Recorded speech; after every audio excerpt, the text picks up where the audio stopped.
এই যুবক পাহাড় আর পাথরের রাস্তা পাড়ি দিয়ে মদিনার দিকে রওনা হয়েছে। হাঁটতে হাঁটতে আমার বার উঠে সওয়ার হয়, মাঝে মধ্যে উঠে দড়ি ধরে হাঁটা শুরু করে দেয়। কিছু দূর যাওয়ার পরে ক্লান্ত হয়ে গেছে। আমার বন্ধুর একটা খেজুর গাছের বাগানের ভিতরে উটটা বেঁধে রেখে আল্লাহর বান্দা একটা পাথরের সঙ্গে হেলান দিয়ে শুয়ে গেছে। ক্লান্ত শরীর কখন যে মনের অজান্তে ঘুম এসে গেছে, আল্লাহর বান্দা ঘুমের খবরও বলতে পারে না, সে টেরও পায় নাই। বন্ধুরা আমার, দীর্ঘ সময় পার হয়ে যাওয়ার কারণে উটটা গাছের সঙ্গে বাঁধা ছিল, দড়ি ছিঁড়ে ফেলাইছে। খেজুর বাগানের ভিতরে উটটা দৌড়াদৌড়ি করে খেজুর বাগানে অনেক খেজুর নষ্ট করে ফেলেছে, খেজুর গাছ নষ্ট করে দিয়েছে। এখন এই খেজুর বাগানের মালিক যে মুরব্বী মানুষ, উনি বিকালের শেষ প্রান্তে, দিনের শেষ প্রান্তে বাগানে ঘুরতে এসে দেখে একটা উট তার বাগানে দৌড়াদৌড়ি করে অনেক গাছ খেয়েও ফেলেছে, চারা গাছ নষ্ট করে ফেলাইছে। মুরব্বী উটটাকে মারবে সেই চিন্তা নাই, তার ভিতরে ইচ্ছাও নাই। একটা পাথর তুলে উটের মাথায় আঘাত করেছে। একটা আঘাত করার সঙ্গে সঙ্গে উটটা মাটিতে পড়ে জায়গায় উটটা মারা যায়। আমার ভাইরা, এত অল্প আঘাতে উটটা মরে যাবে সে কল্পনাও করে নাই। আল্লাহর বান্দা যখন আঘাত করলো, উটটা মরে গেল। এখন মানুষটা উটটা মেরে সে পালায় যেতে পারতো, বাড়ি চলে যেতে পারতো, কিন্তু বাড়ি চলে যায় নাই। উটের পাশেই বাগানে দাঁড়িয়ে আছে। এই যুবক যে 350 মাইল দূর থেকে পায়ে হেঁটে আসতেছে নবীজি রওজা জিয়ারত করবে বলে, ওমর ইবনুল খাত্তাবের পিছনে নামাজ পড়বে বলে, তার সাথে সালাম মুসাফা করবে বলে, লোকটার ঘুম ভেঙে গেছে। ঘুম ভাঙার পরেই দেখে তার উটটা পাশে পড়ে আছে, কিন্তু উটটা মরা, উটটা আর বেঁচে নাই। একজন মুরব্বী পাশে দাঁড়িয়ে আছে, জিজ্ঞাসা করছে, চাচা আমার উটটাকে কে মারলো? বলছে, বাবা আমি একটা পাথর দিয়ে আঘাত করেছিলাম মাথায়, আমার মারার ইচ্ছা ছিল না, কিন্তু আঘাত করেছি, উটটা পড়ে গেল আর মারা গেল। আমি মারতে চাই না, কিন্তু মরে গেছে। যুবকের মেজাজ গরম হয়ে গেছে। আমি 350 মাইল দূর থেকে আসছি নবীজি রওজা জিয়ারত করব বলে, আমার একটা মাত্র অবলম্বন এই উট দিয়ে আমি ব্যবসা করি, উটের পিঠে সওয়ার হয়, আমি আমার পরিবারের জীবন জীবিকা নির্বাহের জন্য উটটা আমার একমাত্র অবলম্বন। আর তুমি উটটা মেরে ফেললে, এখন আমার সংসার চলবে কিভাবে? আমার আয়ের পথটা তো বন্ধ করে দিলে। যুবক একটা ছোট্ট পাথর নিয়ে মুরব্বীর মাথায় আঘাত করলো। আঘাত করার সঙ্গে সঙ্গে মুরব্বী মাটিতে পড়ে সঙ্গে জায়গায় মারা গেল। হে মুসলমানেরা, কুদরত লীলা খেলা শুরু হয়েছে। উটের মাথায় যে পাথর আঘাত করা হয়েছে, এই আঘাতে উটটা মরার কথা নাই, মারা গিয়েছে। এই যুবক তার মেজাজ কন্ট্রোল করতে পারে নাই, ছোট্ট একটা পাথর দিয়ে মুরব্বীর মাথায় আঘাত করেছে। এই আঘাতে মুরব্বী মরার কথা নাই, কিন্তু পড়ে গেছে আর মারা গিয়েছে। এখন যুবকটাও দাঁড়িয়ে আছে, তার বাড়িতেও মদিনার থেকে 350 মাইল দূর। এখন মানুষটা মারা গেল, নিশ্চিত তার ফাঁসি হবে, সে জানে। আউযু বিল্লাহি মিনাশ শাইতানির রাজিম। বিসমিল্লাহির রহমানির রহিম। ইয়া আইয়ুহাল্লাযীনা আমানুত্তাকুল্লাহ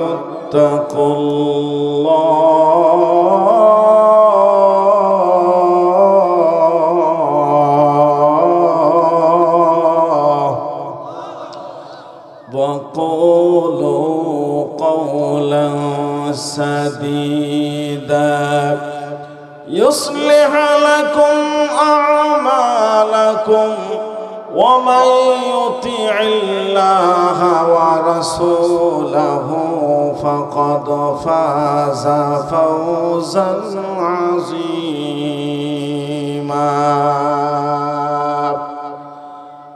আল্লাহ পাক সুবহানাহু ওয়া তাআলা এই আয়াতের মধ্যে আমাদের জন্য যে বিষয়বস্তু দিয়েছেন, যে মেসেজ আমাদের জন্য দিয়েছেন রব্বে কাবা আয়াতটার ভিতরে আল্লাহ পাক বলেন, যদি কোনো মানুষ ব্যক্তি জীবনে, পারিবারিক জীবনে, সামাজিক জীবনে এটা বাস্তবায়ন করতে পারে, ওরা নিশ্চিত আল্লাহ পাকের জান্নাতে চলে যাবে। চিৎকার করে বলুন আল্লাহু আকবার।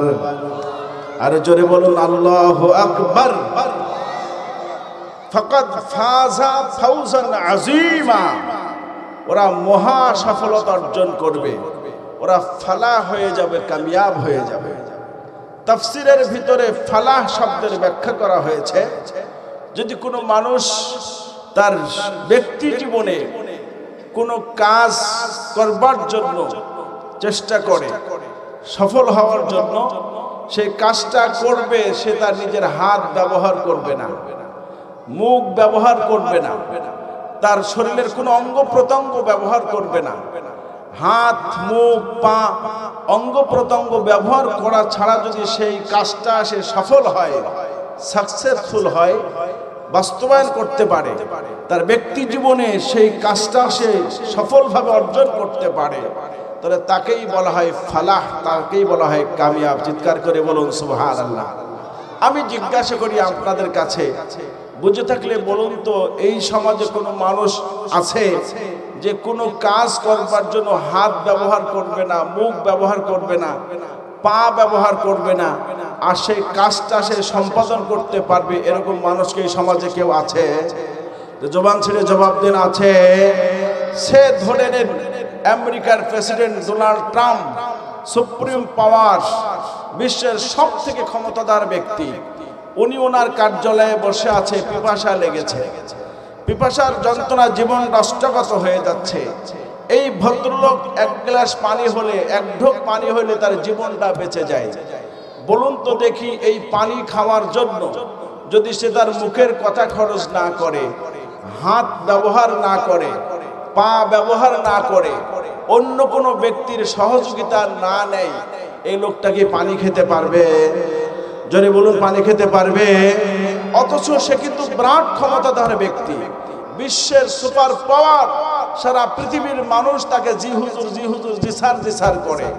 এত পাওয়ার, এত ক্ষমতা, তার অস্ত্রের শস্ত্রের কোনো অভাব নাই, তার চাকর বাকরের কোনো অভাব নাই, পাক পেয়াদার কোনো অভাব নাই, তার চাকর বাকর আছে পর্যাপ্ত, কাজের লোক আছে, এভরিথিং সব আছে। কিন্তু এক ঢোক পানি খাবে, যেই পানিটার জন্য তার জীবনটা বাঁচবে, এই এক ঢোক পানি খাইতে হলেও তার অন্যের সহযোগিতা প্রয়োজন। হয়তো মুখ দিয়ে বলতে হবে আমাকে এক গ্লাস পানি দাও, অথবা নিজের হাত ব্যবহার করে কলস থেকে, টিউবওয়েল থেকে, টেপ থেকে পানি ঢেলে নিতে হবে। তার হাত, মুখ, পা ব্যবহার করা ছাড়া সে এক ঢোক পানিও খেতে পারবে না। কথা বলে ঠিক না বেঠিক আমার ভাইরা? তাহলে সুপার পাওয়ার হওয়া সত্ত্বেও যদি এক ঢোক পানিও তার অঙ্গ প্রত্যঙ্গ ব্যবহার করা ছাড়া খেতে না পারে, এই ব্যক্তিকে সফলকাম বলা যায় না। তাফসীরের ভাষায় সে কামিয়াব না, সে একজন ব্যর্থ ব্যক্তি। কথা ঠিক না বেঠিক আমার ভাইরা? পক্ষান্তরে যারা জান্নাতি হবে, জান্নাতীদের ব্যাপারে বলা হয়েছে, আমরা ওয়াজের মাহফিলে, মসজিদে বসে অনেক সময় তাসবিহ তাহলিল করি, সুবহানাল্লাহ, আলহামদুলিল্লাহ, আল্লাহু আকবার, লা ইলাহা ইল্লাল্লাহ। আল্লাহর নবী বলেছেন, একবার বান্দা মুখ দিয়ে সুবহানাল্লাহ উচ্চারণ করবে, উচ্চারণ করার সাথে সাথে তার আমলনামায় এমন একটা সওয়াব দেওয়া হবে। একবার সুবহানাল্লাহ বের হয়েছে তো জান্নাতের মধ্যে বিরাট একটা গাছ তৈরি হয়েছে। এই গাছটা এত বিশাল হবে, ওই গাছটার ছায়া অতিক্রম করার জন্য যদি একটা তেজ রফতার ঘোড়াকে দাবলানো হয়, 500 বছর দৌড়াবে। কোন মুফাসসির বলেছেন 1000 বছর দৌড়াবে, এরপরও ওই গাছের ছায়া অতিক্রম করতে পারবে না। এই গাছটার মধ্যে 40 রকমের ফল হবে, এক একটা ফলের ভিতরে 40 রকমের স্বাদ থাকবে। জান্নাতীরা জান্নাতে প্রবেশ করার সঙ্গে সঙ্গে আমার ভাইরা, জান্নাতের এরিয়া শুরু হবে সিদরাতুল মুনতাহার থেকে। সিদরাতুল মুনতাহা পার হওয়ার পরে জান্নাতীদের নাকে জান্নাতের ফলের ঘ্রাণ আসতে থাকবে। আর আল্লাহর বান্দা বলবে, জীবনে এত সুন্দর ঘ্রাণ তো আমি নাকে কোনোদিন পাই নাই, এত সুন্দর বাসনা, জানি না ফলটা খাইলে কত মজা লাগতো। আল্লাহর বান্দা জান্নাতের গাছের ফল ফল তার নাকে ঘ্রাণ পাওয়ার সঙ্গে সঙ্গে মনের মধ্যে কল্পনার উদয় হবে, এত সুন্দর স্বাদের ফল, এত সুন্দর বাসনা জীবনে কোনোদিন দেখিও নাই, শুনিও নাই, খায়ও নাই। যদি একটা ফল খাইতে পারতাম আমার জীবনটা শান্ত হয়ে যেত। মুসলমান ভাইরা রে আমার, বিশ্ব নবী মরদুলাল সরওয়ারে দু জাহান নবী মুহাম্মদুর রাসূলুল্লাহ বলেছেন জান্নাতের ফলের ঘেরান হবে 1000 মাইল দূর থেকে পাওয়া যাবে। তাহলে জান্নাতের ফল এখনো কত দূরে আছে? সিদরাতুল মুনতাহার থেকে শুরু হয়েছে, 1000 মাইল থেকে ঘ্রাণ পাওয়া যাচ্ছে। তাহলে গাছটা কত দূরে আছে, ফলটাই বা কত দূরে আছে? কিন্তু বান্দার মনে কল্পনার উদয় হলো, আমার আল্লাহ বান্দার কল্পনা উদয় হওয়ার সঙ্গে সঙ্গে জান্নাতের ফলটা তার সামনে হাজির করে দিবে। কুরআনুল হাকিম বলছে ওয়ামা তাশতাহি আনফুসুকুম ওয়া লাকুম ফিহা মা তাদউন নুজুলাম মিন গফুরির রহিম। মুসলমান ভাইরা রে আমার, জান্নাতি যারা হবে, জান্নাতীদের মনে কল্পনার উদয় হওয়ার সঙ্গে সঙ্গে মুখের কথা খরচ করা লাগবে না, চাওয়া লাগবে না, হাত পাতা লাগবে না, পা ব্যবহার করা লাগবে না। আপনার মনে কল্পনার উদয় হয়েছে, উদয় হওয়ার সঙ্গে সঙ্গে জান্নাতের ফল আপনার সামনে উপস্থিত হয়ে যাবে। চিৎকার করে বলুন সুবহানাল্লাহ। আমার মুসলমান ভাইরা, জান্নাতীরা চিন্তা করবে আমি তো ফল চাই নাই, শুধুমাত্র মনে মনে কল্পনা করেছি আর ফল আমার সামনে উপস্থিত হয়ে গেল। এখন দেখি আমি হাত ব্যবহার করব না, পা ব্যবহার করব না, ফলটা আমার মুখের কাছে আসে কিনা। বান্দার মনে কল্পনা হলো, কল্পনা হওয়ার সঙ্গে সঙ্গে জান্নাতের ফল জান্নাতের মুখের সামনে উপস্থিত হয়ে যাবে। বান্দা গাছের থেকে মুখ দিয়ে ছিঁড়ে ছিঁড়ে জান্নাতের ফল খাবে। সবাই বলেন না সুবহানাল্লাহ। এত স্বাদ, এত স্বাদ, বান্দা খাইতেই থাকবে, অতৃপ্ত হবে না, রুচি নষ্ট হবে না, খাইতেই থাকবে। খাইতে খাইতে গলা পর্যন্ত লোড হয়ে যাবে, ভিতরে যাওয়ার মতো আর পরিবেশ নেই। একবার শুধু বলবে বলবেন না আল্লাহু আকবার। এ কি হলো? ঢেক তুলল। একবার ঢেক তুলবে, সব হজম হয়ে যাবে, পেশাব পায়খানার কোনো চাহিদা হবে না। চিৎকার করে বলুন না আল্লাহু আকবার। এই জান্নাতে যেতে চান আপনারা? সকলে সকলে যেতে চান? কে কে যেন হাত তুলে দেখান তো। নারায়ে তাকবীর, আরো জোরে নারায়ে তাকবীর। বলেন হে আল্লাহ, আমাদের সবাইকে তোমার জান্নাতের মেহমান হিসেবে কবুল করো। বলুন আমিন, আরো জোরে বলুন আমিন। আল্লাহ আমাদের সবাইকে কবুল করেন। যারা দাঁড়িয়ে আছে ওরা মনে হয় জান্নাতে যেতে চায় না, ওনারা বসতেও চাইছে না এবং হাত উঠায় নাই, ওনাদের জান্নাতে যাওয়ার প্রয়োজন নাই। আল্লাহ আমাদের সবাইকে কবুল করেন, বলেন আমিন, আর জোরে বলেন আমিন। মুহতারাম হাজিরিন, এই জান্নাতের মেহমান যদি হতে হয়, আল্লাহ পাক সুবহানাহু ওয়া তাআলা বলছেন ইয়া আইয়ুহাল্লাযীনা আমানুত্তাকুল্লাহ ওয়া কুলু কাওলান সাদীদা। রব্বে কাবা দুনিয়ার কোনো ধনী মানুষকে সম্বোধন করেন নাই, কোন রাজা বাদশাকে সম্বোধন করেন নাই, কোন নেতা নেত্রীকে সম্বোধন করেন নাই। আল্লাহ তাআলা যাদেরকে সব থেকে বেশি ভালোবাসে, ইমানদার সম্প্রদায়, তাদেরকে সম্বোধন করেছেন হে আমার পাগলরা, হে আমার জাদুরা। এই পৃথিবীতে আল্লাহ যাদেরকে সব থেকে বেশি মহব্বত করে, ভালোবাসে, আল্লাহ তাদেরকে সম্বোধন করে বলছে তোমরা দুনিয়ায় সদা সর্বদা আমি রবকে ভয় করবা আর সদা সর্বদা সত্য কথা বলবা, কখনো মিথ্যা কথা বলবা না। চিৎকার করে বলুন সুবহানাল্লাহ। মুসলমান ভাইরা রে আমার, শব্দটা যদিও ছোট ছোট কিন্তু এর মধ্যে মহাসাগর আছে। একটা মানুষের মধ্যে যদি সদা সর্বদা আল্লাহর ভয় জাগ্রত থাকে, আর যদি সে পনার প্রতিজ্ঞা করে আমি কখনো মিথ্যা বলবো না, সত্য কথা বলবো। হাদিসের মধ্যে আছে আল সিদকু ইয়ানজি আল কিযবু ইয়াহলিকু আল কিযবুর আসল খুতুওয়াত, অনেক হাদিস আছে। সমস্ত পাপের মূল হলো মিথ্যা কথা বলা। আপনার অন্তরে যদি সদা সর্বদা আল্লাহর ভয় জাগ্রত থাকে আর আপনার পনার প্রতিজ্ঞা হয় আপনি সত্য বলবেন, মিথ্যা বলবেন না। আমি মঞ্চে বসে কসম করেও যদি বলি আমার কসমের কাফারা দেওয়া লাগবে না। মুত্তাকি আর সত্যবাদী ব্যক্তির দ্বারা এই সমাজে কোনো গুনাহের কাজ হতে পারে না। আর যেই মানুষটা তার জীবনটাকে গুনাহমুক্ত রাখতে পেরেছে এই মানুষটা বেলায়েতের মাকাম পেয়েছে, যে দুনিয়াতে বিদায় হবে আল্লাহর ওলি হয়ে যাবে।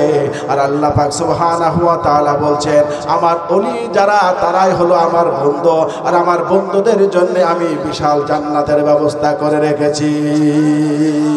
আরে জোরে বলুন আল্লাহু আকবার। মুসলমান ভাইরা রে আমার, তাকওয়ার দ্বারা গুনাহমুক্ত জীবন কেমনে তৈরি হয়? এই সমাজে কোনো মানুষ যদি তার ঊর্ধ্বতন কোনো কর্মকর্তার উপস্থিত থাকে সে গুনার কাজ সংগঠিত করে না। যেমন সন্তান বাপের সামনে গুনাহ করে না, ছোট ভাই বড় ভাইয়ের সামনে গুনাহ করে না, আমার ভাইরা দলের কর্মীরা নেতার সামনে গুনাহ করে না, আমার ভাইরা দারোগারা তার সিপাহীরা দারোগাদের ভয় করে চলে, তাদের সামনে অন্যায় করে না। এই গ্রামে যদি থানার ওসি এসে একবার ঘোষণা দেয় যদি কেউ নামাজ পড়তে মসজিদে না যায় তাহলে তাদের পাছার চামড়া তুলে ফেলা হবে। দেখবেন প্রতিটা মানুষের অন্তরের ভিতরে পুলিশের ভয় এমন আছে, ওসি ঘোষণা করলে দেখবেন ন্যাংরান মূল্য যারা তারাও হাঁপাইতে হাঁপাইতে মসজিদে যাবে। কেন? তার অন্তরের মধ্যে ওসির ভয় আছে, দারোগার ভয় আছে।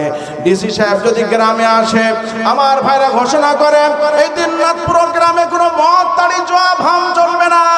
ডিসি এসেছে, গ্রামে উপস্থিত রয়েছে, ঘোষণা করেছে আর গ্রামের কোনো মানুষ মদের আড্ডায় যাবে না, তাড়ির আড্ডায় যাবে না, মদ তাড়ি হিরো গেছেন কেউ খাবে না, একমাত্র ডিসির ভয়ের কারণে। আমার ভাইরা তুমি ডিসির ভয় অন্যায় করো না, সন্তান বাবার ভয়ে অন্যায় করো না, ছোট ভাই বড় ভাইয়ের ভয়ে অন্যায় করো না। আমার আল্লাহ কি ডিসির থেকে ছোট হয়ে গেল? আমার আল্লাহ কি ওসির থেকে ছোট হয়ে গেল? আমার আল্লাহ কি বাবার থেকে ছোট হয়ে গেল? যদি কোনো মানুষের অন্তরে আল্লাহ মহান এই মহান শব্দটা অন্তরে জায়গা দেয় আর তার ভয় অন্তরে জাগ্রত রাখে, খোদার কসম এই মানুষটা দ্বারা কষ্টির কাল গুনার কাজ হতে পারে না। কথা বলে ঠিক না বেঠি? ও যদি চুরি করতে যায় ওর মধ্যে আল্লাহর ভয় আছে আর চুরি করবে না। নাঙ্গল চষতে গিয়ে ফাল দিয়ে আমার ভাইরা আইল ঠালবে, যদি আল্লাহর ভয় থাকে আর আইল ঠালবে না। ওজন করতে যা তার নিয়ত হয়েছিল ওজনে কম দেবে, যদি আল্লাহর ভয় অন্তরে জাগ্রত থাকে খোদার কসম সে ওজনে কম দেবে না। আমার ভাইরা এক কথায় বলতে গেলে ব্যক্তি জীবনে এই মানুষটা আল্লাহওয়ালা হয়ে যাবে, অন্যায় কাজ থেকে গুনার কাজ থেকে বেঁচে থাকবে। কথা বলেন ঠিক না বেঠি? আরো জোরে বলে ঠিক না বেঠি? আমার ভাইরা খোদা ভীতু যদি জাগ্রত হয় তাহলে মানুষ কেমন গুনাহমুক্ত হয়ে যায়। কান লাগায় শোনেন। বাইজিদ বুস্তামি রহমতুল্লাহ আলাইহির নাম আপনারা শুনেছেন। বুস্তাম শহরে কোথার থেকে একজন নর্তকী এসেছে। আমার ভাইরা শেখ সাদি রহমতুল্লাহ আলাইহি তার বিশাল কাব্যগ্রন্থে এই ঘটনার উল্লেখ করেছেন। আমার ভাইরা বুস্তাম শহরের নর্তকী এসে শহরের প্রভাবশালী ঘরের ছেলেদের চরিত্র নষ্ট করছে। ধনাঢ্য পরিবারের ছেলেরা ওই নর্তকীর কাছে যাইয়ে টাকা পয়সা বিলীন করে দিয়ে তার সঙ্গে শারীরিক সম্পর্ক করতেছে, রাত যাপন করতেছে। সমাজটা ধ্বংসের পথে চলে যাচ্ছে। সমাজের কোনো মানুষ এই নর্তকীরে পাপের কাছ থেকে ফেরাইতে পারে না, উঠতি বয়সের যুবকদেরকেও ঠেকাইতে পারে না। শেষ পর্যন্ত নিরুপায় হয়ে আমার ভাইজা বাইজি বুস্তামির কাছে এসেছে। যেমন আমরা গ্রামের প্রতিটা মানুষ যদি ছেলে অশান্ত হয়, ছেলে যদি বাবার কমান্ড না মানে, দেখবেন আল্লাহওয়ালা বুজুর্গ কোনো ব্যক্তি হলে তার কাছে যায় আর বলে হুজুর আমার ছেলে মাথায় একটু হাত বোলাই দেন, দোয়া করে দেন। কতক্ষণ ঠিক না বেঠিক? আরো জোরে বলেন না ঠিক না বেঠিক? ঠিক বললেও ঠিক, না বললেও ঠিক। সন্তান যদি বাবার কন্ট্রোলের বাইরে চলে যায়, এই অবাধ্য সন্তানকে বাধ্য করার জন্য, সামাজিক বানানোর জন্য, সৎ এবং খোদাভীরু বানানোর জন্য বাবা এমন কোনো চেষ্টা নাই যা করে না। এই চেষ্টার মধ্যে এটাও একটা, আল্লাহওয়ালা বুজুর্গ ব্যক্তি আসলে, আলেম ওলামা আসলে তাদের কাছে নিয়ে যায়, হুজুর আমার ছেলেকে একটু নসিহত করুন, একটু মাথায় হাত বুলিয়ে দোয়া করে দেন, আমার ছেলেটা তার জীবন যৌবন নষ্ট করে ফেলছে, পাপের সাম্রাজ্যে হাবুডুবু খাচ্ছে, একটু দোয়া করে দেন যেন ছেলেটা ভালো হয়ে যায়। কতক্ষণ ঠিক না বেঠিক আমার ভাইরা? ঠিক তেমনই সামাজিকভাবে এই পাপ বন্ধ করার জন্য সমাজের নেতৃস্থানীয় ব্যক্তিরা বাইজিদ বুস্তামের কাছে এসেছে। হুজুর কোত্থেকে এই নারী এসেছে তা জানি না, অত্যন্ত চমৎকার চেহারা, সুন্দরী, এই সুন্দরী মেয়ের চরিত্র মানে চেহারার সৌন্দর্যে মুগ্ধ হয়ে আমাদের সমাজের উঠতি বয়সের যুবকরা, এমনকি বয়োজ্যেষ্ঠ ব্যক্তিরা পর্যন্ত তাদের অঢেল সম্পদ তার পেছনে খরচ করছে, সমাজটা ধ্বংস হয়ে যাচ্ছে। হুজুর আপনি একটু দোয়া করেন যেন আমরা এই পাপের সাম্রাজ্য থেকে মুক্ত হতে পারি। বাইজিদ বুস্তামি রহমতুল্লাহ আলাইহি বললেন, বাবা এই মেয়েটার কাছে যেতে কয় টাকা লাগে? যখন বলেছে কয় টাকা লাগে, যারা দোয়া চাইতে এসেছিল ওরা চমকে উঠেছে। হুজুর টাকার কথা বলছে, হুজুর তাহলে ওই জায়গায় যাবে নাকি?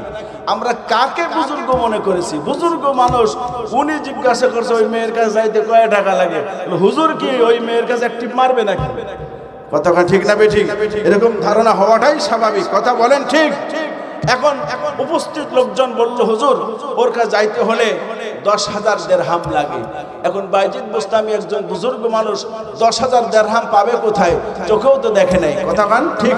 আমাদের সমাজের ইমাম, মুয়াজ্জিন যারা, মাদ্রাসার শিক্ষক যারা, তাদের জীবনটাও এরকম। যদি কোনো মাদ্রাসার শিক্ষকরে বলা হয় তোমাকে 10 লাখ টাকা দিতে হবে, এই প্রয়োজন, ইমাম সাহেবের জন্য, মাদ্রাসার শিক্ষকের জন্য 10 লাখ টাকা বের করা চরম কষ্ট। কথা কান ঠিক না বেঠিক আমার ভাইরা? 10 লাখ টাকা জোগাড় করবে কি করে? সে যা বেতন পায় ওই বেতনে তো সংসারই চলতে কষ্ট, তো 10 লাখ টাকা জমা করবে কিভাবে? কথা বলে ঠিক না বেঠিক আমার ভাইরা? ঠিক তেমনি হুজুরের কাছে এত টাকা নাই। তো হুজুর বললেন এই টাকাটা কে ম্যানেজ করে দিতে পারবা? ওনার একজন ভক্ত মুরিদ, সে বলল হুজুর আমি ম্যানেজ করে দিতে পারবো। বাইজিদ বুস্তামি রহমতুল্লাহ আলাইহি টাকা ম্যানেজ করে ওই নর্তকীর দরজার সামনে যে উপস্থিত। এখন হুজুর যেহেতু নর্তকীর দরজায় উপস্থিত, অন্যান্য কাস্টমার যারা ওনাকে চেনে, ওনাকে দেখে আর কেউ ওই নর্তকীর দরজায় আসতেছে না। ওরা চিন্তা করছে এ জায়গায় তো যাই দুষ্টু প্রকৃতির মানুষ, আজকে মৌলবী এ জায়গায় কেন? আমরা সারা জীবন তারে আল্লাহর ওলি মনে করি, বুজুর্গ মনে করি, পীর সাহেব মনে করি। আজকে পীর সাহেব এই নর্তকীর দরজার সামনে, ব্যাপারটা কি? হুজুর কি তাহলে গোপনে গোপনে এই করে নাকি? আসে দেখে চলে যায়, আশপাশে খবর নেই, কিন্তু হুজুরের সামনে যেতে পারে না। নর্তকী চিন্তা করছে সন্ধ্যা হয়ে গেলে কাস্টমারের ভিড় জমে যায়, আজকে ঈশা হয়ে গেল, একটা কাস্টমার নাই, ব্যাপারটা কি? বের হয়ে আসছে, সে দেখে গেটের সামনে একজন মৌলবী দাঁড়িয়ে আছে, সাদা দাড়ি, সাদা পাগড়ি মাথায়, সাদা জুব্বা গায়ে। ওখান থেকে চিৎকার করছে, এই হুজুর এখানে আপনার কি? এ জায়গা তো আপনার না, এ জায়গায় আসতে হলে মামু লাগে, মামু ছাড়া এ জায়গায় আসা যায় না। হুজুর বলছে, মা তোমার কাছে যাইতে কয় টাকা লাগবে? 10,000 দিরহাম। আমার কাছে 10,000 দিরহাম আসে, নাও। টাকা বের করে মেয়েটার হাতে দিয়ে বললেন, এখন তো আমি তোমার 10,000 টাকা, 10,000 দিরহাম পরিশোধ করেছি, এখন তো আমি তোমার কাছে যেতে পারি, তুমি এখন আমার টাকায় কেনা বাদী, আমি যা বলবো তাই তো তুমি শুনবে। বললে যে আপনি যা বলবেন আমি তাই শুনাই। মুহতারাম হাজিরিন, বাইজিদ বুস্তামি রহমতুল্লাহ আলাইহি ওনার নিজের ব্যবহৃত একটা জায়নামাজ সঙ্গে করে নিয়ে গেছে। মুসলমান ভাইরা রে আমার, নর্তকীর ঘরে যাইয়া আল্লাহর ওলি বাইজিদ বুস্তামি রহমতুল্লাহ বলেন, মাগো ওগো মা, আমি যেহেতু বলেছি তুমি আমার টাকায় কেনা বাদী, এখন যা বলবো তাই তুমি শুনবা। মেয়েটা বলে, হুজুর যতক্ষণ পর্যন্ত আপনি আমার রুমে থাকবেন, আপনি যা বলবেন আমি তাই শুনতে প্রস্তুত। বললো তাড়াতাড়ি চলে যাও, গোসল করে এসো। সুন্দর করে ফরজিয়াত এবং সুন্নিয়াত আদায় করে গোসল করবা। মেয়েটা গোসল করে এসেছে আমার ভাইরা, পাশের রুমে পাঠায় দিয়া নিজের বগল দেওয়া জায়নামাজ ছিল, যেই জায়নামাজটা হুজুর ব্যবহার করতেন, এই জায়নামাজটা মেয়ের হাতে দিয়ে বলে, মা তুমি কিবলামুখী দাঁড়ায় যা, আমার আল্লাহর সঙ্গে তোমার আলাপ হবে, আমি আল্লাহর টেলিফোন নাম্বার দিয়ে দিচ্ছি, আল্লাহ টেলিফোন নাম্বারে ফোন দাও, দেখবা আমার রবের সঙ্গে তোমার সুমধুর সম্পর্ক তৈরি হয়ে যাবে। আমার বন্ধুরা, মেয়েটাকে জায়নামাজে দাঁড় করা দিয়া আল্লাহর ওলি রহমতুল্লাহ আলাইহি সিজদায় পড়ে গেলেন। সিজদায় পড়ে যে শব্দগুলো তিনি চয়ন করেছিলেন, আল্লামা শেখ সাদী রহমতুল্লাহ আলাইহি তার বিশাল কাব্যগ্রন্থে শব্দগুলো উল্লেখ করেছেন। হারচে কারাম বোদে আখের কর দে মাস ওয়াজে না সোয়ে নামাজ ও রদ্দে মাস। হারচে কারাম বোদে আখের কর দে মাস ওয়াজে না সোয়ে নামাজ ও রদ্দে মাস। ফসরো জোয়ে কলবে ইকারে তোরা কলবো হা কলব তো ফিলে মুস্তফা কলবো হা কলব তো ফিলে মুস্তফা। চিৎকার করে বলুন নারায়ে তাকবীর, আর জোরে বলুন নারায়ে তাকবীর। মুসলমান ভাইরা রে আমার, সিজদায় পড়ে বাইজিদ বুস্তামি মেয়েটার জন্য কান্দে। আল্লাহ তোমার সুন্দর সৃষ্টি, তার রূপ যৌবনের কোনো ঘাটতি নাই। এত সুন্দর চেহারা দিয়েছো, এত সুন্দর বডি ফিটনেস দিয়েছো, সে তার এই রূপ যৌবনকে পাপের কাজে ব্যবহার করছে। আল্লাহ গো, আমার দায়িত্ব ছিল তোমার বান্দিকে পাপের কাজ থেকে মুক্ত করে তোমার সামনে হাজির করে দেওয়া। আমি তাকে পাপের কাজ থেকে মুক্ত করে দিয়েছি, আমি তাকে পবিত্র করেছি, গোসল করাইছি, ওযু করাইছি। সে ওযু গোসল করে তোমার সামনে দাঁড়ায় গেছে। তুমি না বলেছো বান্দা যখন নামাজে দাঁড়া যায় তুমি বান্দার সামনে হাজির হয়ে যাও। বান্দা যখন বলে আলহামদুলিল্লাহি রাব্বিল আলামিন, তুমি জবাব দাও হামিদানি আবদি। বান্দা যখন বলে আর রহমানির রহিম, তুমি জবাব দাও রহিমানি আবদি। বান্দা যখন বলে মালিক ইয়াউমিদ্দিন, তুমি জবাব দাও মাজ্জাদানি আবদি। ও মাবুদ, তুমি যখন তোমার বান্দা যখন বলে ইয়াকা নাবুদু ওয়া ইয়াকা নাস্তাঈন, তোমার রবের ঘোষণা, তোমার ঘোষণা হলো ওই সময় সুবহানাল্লাহ। আর জোরে বলুন না আল্লাহু আকবার। মুসলমান ভাইরা রে আমার, সূরা ফাতিহার মধ্যে আমার আল্লাহ যা বলেছেন, বান্দা যদি সেগুলো বুঝে বুঝে তেলাওয়াত করে আর তার অন্তরে ধ্যান খেয়াল পয়দা হয়ে যায়, বান্দা যখন ইয়াকা নাবুদু ওয়া ইয়াকা নাস্তাঈন বলে, আমার আল্লাহ জবাব দেয় বান্দা তুই চাইতে থাক, চাইতে থাক, আজকে তুই আমার কাছে যা চাইবি আমি আল্লাহ সব তোকে দিয়ে দেব। চিৎকার করে বলুন সুবহানাল্লাহ। আল্লাহর ওলি বাইজিদ বুস্তামি রহমাতুল্লাহ আলাইহি বলেন, মাবুদ তুমি তো বলেছো বান্দা নামাজে দাঁড়াইলে আমার সঙ্গে কথা হয়, আমি বান্দিরে তোমার সামনে দাঁড় করায় দিয়েছি, আমার দায়িত্ব শেষ। আমি তার অন্তরের মালিক নাই, কলবের উপর আমার কোনো প্রভাব নাই, আমি তার কলব পরিবর্তন করে দিতে পারবো না। তোমার সামনে বান্দি হাজির, ও আল্লাহ তোমার দায়িত্ব শুরু হয়ে গেছে, তুমি তোমার বান্দির মনটা পরিবর্তন করে দাও, হেদায়েত দাও, তোমার ওলি বানায়া নাও, হেদায়েত দাও, তোমার ওলি বানায়া নাও। আল্লাহর ওলি বাইজিদ বুস্তামি রহমাতুল্লাহ আলাইহি যখন বেশ্যাখানায় যাইয়া সুন্দরী নারী উপস্থিত আছে, এত সুন্দর ষোড়শী সুন্দরী সনয়না সুদর্শনা হরিণী আঁখি টানা টানা চোখ, এমন সুন্দর মেয়ে উপস্থিত থাকা সত্ত্বেও সেই জায়গায় আল্লাহর কুদরতি ভাই সিজদায় দিয়ে তার জন্য দোয়া করতেছে, কান্নাকাটি করতেছে। মেয়েটার অন্তরের মধ্যে আল্লাহর ভয় ঢুকে গেছে, ও চিন্তা করছে এই বেশ্যাখানায় আমার মতো সুন্দরী মেয়ে থাকা সত্ত্বেও যেই মানুষটার অন্তরে আমার প্রতি কোনো টান নাই, কোনো প্রেম ভালোবাসা নাই, নিশ্চয় সে আল্লাহকে ভালোবাসে, আল্লাহর ওলি, আল্লাহকে ভয় করে। আমিও মানুষ, সেও মানুষ, সে তার আল্লাহকে ভুললো না, বেশ্যাখানায় এসে আমার প্রতি আকৃষ্ট হলো না। আমি কেমন মানুষ, নিশ্চয় আমি জাহান্নামের অধিবাসী হয়ে গেছি, আমার পরিবর্তন হওয়ার দরকার। বান্দের অন্তরে যখন আল্লাহর ভয় জাগ্রত হয়ে গেছে, একটা বিকট চিৎকার দিয়েছে, আল্লাহ আল্লাহু আকবার বলে চিৎকার দিয়ে মেয়েটা পড়ে গেছে জমিনের উপরে। আল্লাহর ওলি বাইজিদ বুস্তামি রহমাতুল্লাহ আলাইহি অন্যান্য সেবিকাদেরকে ডেকে তাকে সেবা শুশ্রূষা করলেন। এরপরে মেয়েটা কান্না শুরু করেছে, হুজুর আমি অন্যায় করেছি, পাপের সাম্রাজ্যে হাবুডুবু খাচ্ছি, আমাকে মাফ করে দেন, তওবা করে দেন, আমি আর জীবনে গুনাহ করব না, আর পাপের রাস্তায় হাঁটবো না। চিৎকার করে বলুন সুবহানাল্লাহ, আরো জোরে বলুন আল্লাহু আকবার। মুসলমান ভাইরা রে আমার, এই কথা ঘটনা বলার দ্বারা আমার ঘটনা শোনানো মাকসাদ নাই, নাই। যদি কোনো মানুষের অন্তরে আল্লাহর ভয় জাগ্রত থাকে আর সে পুনরার প্রতিজ্ঞা করে জীবনে মিথ্যা বলবো না, সত্য বয় মিথ্যা বলবো না, আমানতের খেয়ানত করবো না, খোদার কসম এই মানুষটার দ্বারা কখনো পাপের কাজ সংগঠিত হতে পারে না। কথা বলে ঠিক না বেঠিক? আরো জোরে বলেন।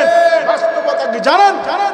সত্য হলো আমরা যারা এই সমাজে মুসলিম হিসেবে পরিচয় দিই, আমরা মূলত আল্লাহকে বিশ্বাস করি না। আল্লাহর ভয় তো অনেক পরে, আল্লাহকে বিশ্বাসই করি না। আল্লাহর ভয় পরে থাকলো, ভয় পরে আসবে। আমি বলি দেখেন, আপনারা বেজার হবেন না, আমি মানে দৃষ্টান্ত দিয়ে বোঝাই দিচ্ছি। আল্লাহ পাকের 99টা নাম আছে, এর মধ্যে আল্লাহ হলো আল্লাহর অরিজিনাল নাম, জাতি নাম। এর মধ্যে 99 নামের মধ্যে একটা নাম আলিম, একটার নাম বাসির, একটার নাম সামি, একটার নাম কদির। এগুলো আল্লাহর সিফাতি নাম। আল্লাহ দেখে, আল্লাহ শোনে, আল্লাহ ক্ষমতাধর। এই যে আল্লাহ দেখে, আল্লাহ শোনে, আল্লাহ জানে, আল্লাহ ক্ষমতাধর, এই বিশ্বাস যদি কোনো মানুষের মধ্যে থাকে, আমি যেখানে গুনাহ করব সেখানে আল্লাহ দেখবে, আমি যা বলবো আল্লাহ শুনবে। আমি যত বড় ক্ষমতাধারী ব্যক্তি হই না কেন, আমার ওপরে আমার আল্লাহর ক্ষমতা আছে না নাই? জোরে বলেন, আছে না নাই? এই পৃথিবী ধ্বংস করতে আমার আল্লাহর কোনো বাহিনী ব্যবহার করার দরকার আছে? সবাই বলে না ব্যবহার করার দরকার আছে? আল্লাহ একটা শব্দ বলবে, কুন, ইন্নামা আমরুহু ইযা আরাদা শাইআন আইয়াকুলা লাহু কুন ফায়াকুন। হে মুসলমানেরা, আমার আল্লাহ এমন একজন ক্ষমতাধর সত্তা। আল্লাহর আসমান সৃষ্টি করতে হাত ব্যবহার করা লাগে নাই, আল্লাহর জমিন সৃষ্টি করতে হাত ব্যবহার করা লাগে নাই, আল্লাহর চন্দ্র সৃষ্টি করতে হাত ব্যবহার করা লাগে নাই, আল্লাহর তারকা সৃষ্টি করতে হাত ব্যবহার করা লাগে নাই, সূর্য সৃষ্টি করতে হাত ব্যবহার করা লাগে নাই।